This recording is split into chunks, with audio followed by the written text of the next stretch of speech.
est un homme, et aussi une femme, et pourtant ni l'un ni l'autre, mais une vierge, pleine de chasteté, de pudeur et de pureté, telle l'image de Dieu.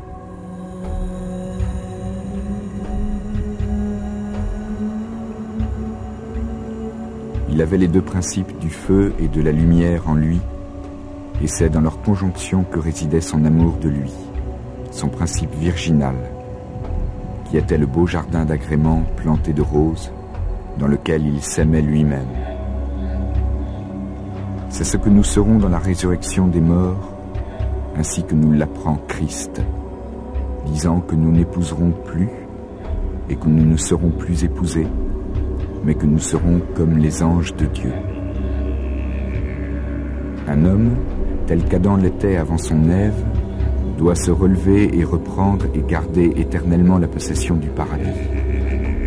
Non pas comme homme ou femme, mais comme l'Écriture le dit. Ils sont vierges et suivent Dieu et l'agneau. Ils sont comme les anges de Dieu, mais non seulement de purs esprits comme les anges, mais revêtus de corps glorieux, dans lequel repose le corps spirituel et angélique.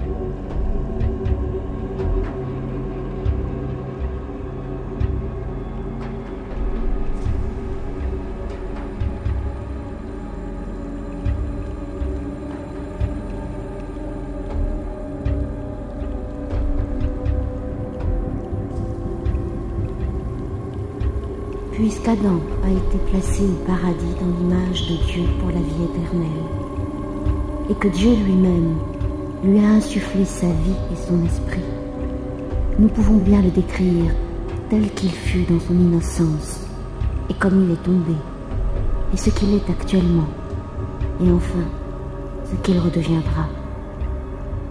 Si Dieu l'avait créé dans la vie terrestre, destructible, misérable, nu, malade, bestial et pénible, il ne l'aurait pas introduit au paradis. S'il avait désiré l'encroussement et la reproduction bestiaux, il aurait créé dès le commencement un homme et une femme, et les deux sexes se seraient séparés, suivant les deux principes, mâle et femelle, comme ce fut le cas chez les autres créatures terrestres. Toute créature apporte depuis le corps de sa mère son vêtement. Seul, l'homme arrive misérable, nu et dénué de tout, dans la plus grande pauvreté et le plus grand dénuement, sans aucune puissance. Et à son arrivée en ce monde, il est parmi toutes les espèces la plus pauvre et la plus misérable, la plus abandonnée des créatures, et rien ne le peut secourir. Nous avons là une indication suffisante de ce qui ne fut pas créé par Dieu pour cette misère, mais pour sa perfection.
Si Adam avait surmonté l'épreuve, la naissance magique se serait ainsi produite non par une émission spéciale en provenance du corps d'Adam, comme c'est actuellement le cas, mais de même que le soleil illumine les profondeurs de l'eau sans la déchirer. Ainsi, le corps spirituel, la naissance, se serait émis, et dans cette émission se serait substantialisé, sans fatigue et sans peine.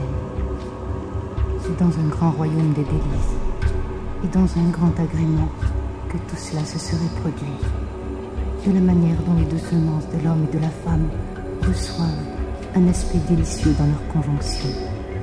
Ainsi, même la grossesse et la naissance magique auraient été une image virginale, tout à fait selon le prototype.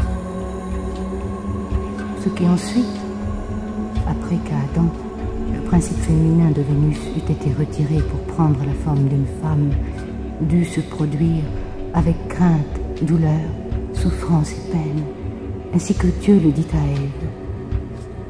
Je te créerai bien des douleurs quand tu seras grosse, et tu devras désormais enfanter dans la souffrance, et ta volonté sera subordonnée à ton mari. Pourquoi? Parce qu'elle était un rejeton de la volonté masculine. Ève était la moitié d'Adam, la partie dans laquelle Adam devait s'aimer et s'engrosser. Elle lui fut ôtée pendant le sommeil, quand il ne se montra pas à la hauteur de l'épreuve, et formée en une femme. Aussi, lorsqu'il l'a aperçue, Adam s'écria: « On l'appellera homme-femelle, puisqu'elle a été retirée de l'homme. » Les hommes auraient marché nus sur la terre, car le céleste compénétrait l'extérieur et était son vêtement.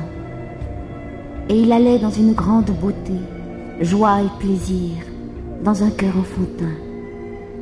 Il aurait bu et mangé magiquement, non dans le corps comme maintenant, mais dans la bouche, où était la séparation, car le fruit du paradis était aussi ainsi.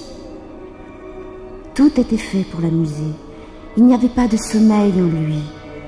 La nuit n'était pour lui que le jour, car il voyait avec des yeux glorieux dans sa propre lumière. L'homme intérieur, œil intérieur, voyait à travers l'extérieur. De même que dans l'autre monde, nous n'aurons pas besoin de soleil, car nous verrons dans la vision divine, dans la lumière de notre propre nature. Ni chaleur ni froid ne l'auraient éprouvé, nul hiver n'aurait sévi sur la terre, car au paradis, tout était harmonieusement accordé. Le principe de la terre était leur jouet. Ils auraient eu pour jouer tous les métaux jusqu'à ce que Dieu eût transformé le monde extérieur. Il n'y aurait eu en eux ni crainte, ni peur, non plus qu'aucune loi ordonnant ou défendant, car tout leur aurait été permis. Adam eût été leur grand prince, et ils auraient vécu dans le monde, et pourtant aussi dans le ciel, dans les deux mondes à la fois. Le paradis aurait régné de par le monde entier.